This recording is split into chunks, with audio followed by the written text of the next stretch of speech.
Hi, everyone. Hi. We're in chapter 3 now of John Wesley Bready, This Freedom, Whence, England Before and After Wesley. The chapter is entitled Slave Trading and Bubble Finance. And I don't think when we just see that title we'll see much of a connection, although now we know a lot about bubble finance in the 21st century, but I don't think when I read this I knew what he was talking about. But he does explain the connection between slave trading and bubble finance, and he has two short quotes to illustrate the problem as it existed in the middle of the 18th century. This one about slavery. This is a notice from the Liverpool Advertiser, September 12, 1766, an ad. It says, "To be sold at the Exchange Coffee House in Water Street this day, the 12th of September, at 1 o'clock precisely, 11 Negroes imported by the Angola." Then he has another quote about the bubble finance issue from Grant Robertson in a historical book called England Under the Hanoverians.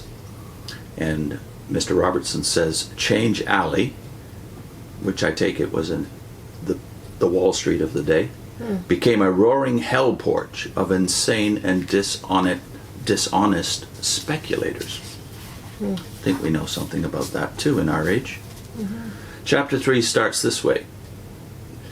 Slave trading and bubble finance. Nowhere in the zeitgeist, that is the spirit of the age, of the earlier half of the 18th century, Britain more clearly reflected than in the popular acclaim which greeted the Asiento clauses of the Treaty of Utrecht in 1713, by which England wrung from Spain and France the virtual monopoly of the slave trade.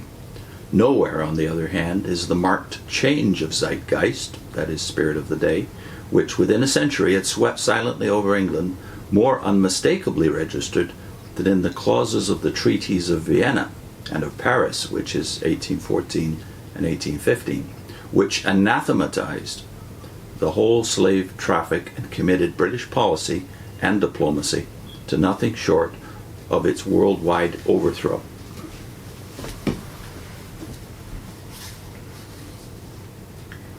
That amazing reversal of outlook, moreover, was more immediately connected with the things of the spirit than the modern vogue for economic history would have us believe. It was the outward manifestation of an inward experience, and that inward experience in turn was the product of a quickened conscience, a moralized will, and a humanized heart, which an intervening spiritual awakening had wrought. The soul of England, despite her many grievous and lingering sins, had now been transfigured. But meanwhile, facts compel us to dwell on less pleasant themes. Then he has a subtitle, Nature and Proportions of Slave Traffic.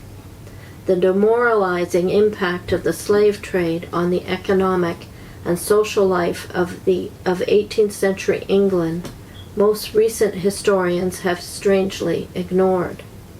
Upon the origin of this modern traffic in human blood, following the development of the New World and the exploration of the west coast of Africa, we need not pause.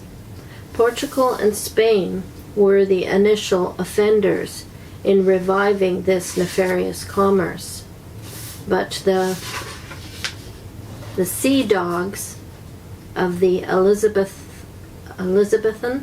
no, how do you say that? Elizabethan England could not long resist the lure of its proffered gold, nor could Elizabeth herself, for though expressing a flimsy concern that, quote, the Negroes should not be taken away to labor against their will, end of quote, she lent Admiral Sir John Hawkins her own ship, which was called Jesus, of Lubeck, for his second slave voyage, and on his return from that lucrative expedition received him at court.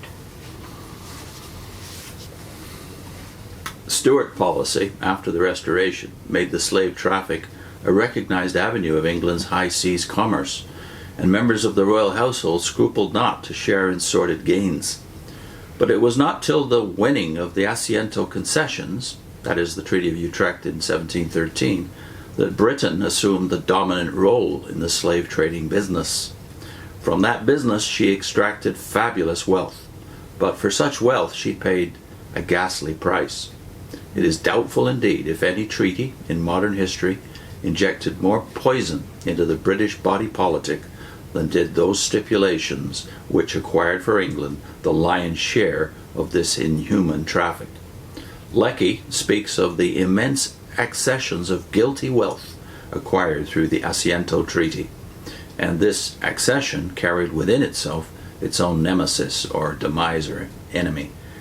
That is indisputable. The spirit of cupidity which it bred, the cheapening of all human life which it engendered, and the vulgarization of all labor which it implied, cursed the economic and the political life of the century.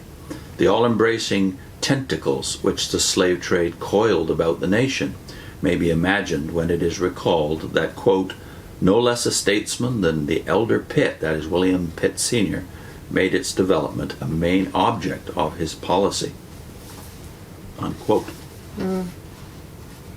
In our industrial age, it has become the fashion to speak of white slavery, child slavery, industrial slavery, wage slavery, and the like, and to suggest that the evils of the factory system and the industrial era were quite as bad as those of Negro slavery. J.L. and Barbara Hammond, for instance, especially in their Town Laborer, have repeatedly thrown out this suggestion, while William Cobbett and other of his radical contemporaries were merciless in their attacks upon Wilberforce on the same score. Such deductions lack the perspective of truth. The slave trade, with its concomitant evils, was the nursing mother of the worst industrial ills that grew up around it. To procure crews for slave ships, the wiles of crimps, decoys, and sharks were widely employed. Here a tenant was lured into debt and offered the alternative of prison or service on a slave ship. There a youth was induced to run up a drink bill in a gin shop and soon was presented with the same options. The diabolical ingenuity of crimps who contracted with slave ship captains for a supply of seamen forms a sordid chapter in cunning. And as for the procuring of slaves on the African coast, intoxication, tribal warfare, arson, rapine, and plunder were all part of the traffic's stock and trade. Annually, scores of African villages were razed to the ground, and as Wilberforce pointed out in Parliament, cases were proved where British ships bombarded West Coast towns for no other purpose than to force them to lower the price of slaves. Boy. Hard to stomach hearing that, but... And it's going to get worse next time we get into the barbarities that were practiced in the slave trade itself, which were, of course, not really public knowledge until Wilberforce and his helpers made it public knowledge. Yeah, what that entailed for the people. So this comparison with bad conditions back home, i.e. in Great Britain, it was a rationalization. Like we still tend to rationalize the worst evils that we hear about based upon what we think of as economic realities that we have to just shrug our shoulders at. Yeah. But they were rationalizations. I'm reminded of the Iraq War. You remember all the justifications that were used for that. It wasn't primarily an economic choice we were making. It wasn't about oil. It was about spreading democracy and freeing the people of the Middle East. And then when there's coverage, they avoid showing you the reality. So you don't actually see the truth of of the suffering that happens. We'll get into the worst of the slave trade, its barbarities, next time. I wanted to link to James Orr's discussion of sin, because what is all of this but Yeah. sin, and rationalization is another form of sin.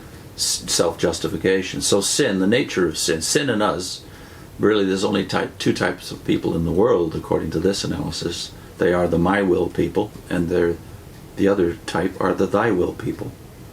And then Orr's discussion of sin and lawlessness and total depravity, as the Calvinists call it. But next time, the barbarities of the slave trade.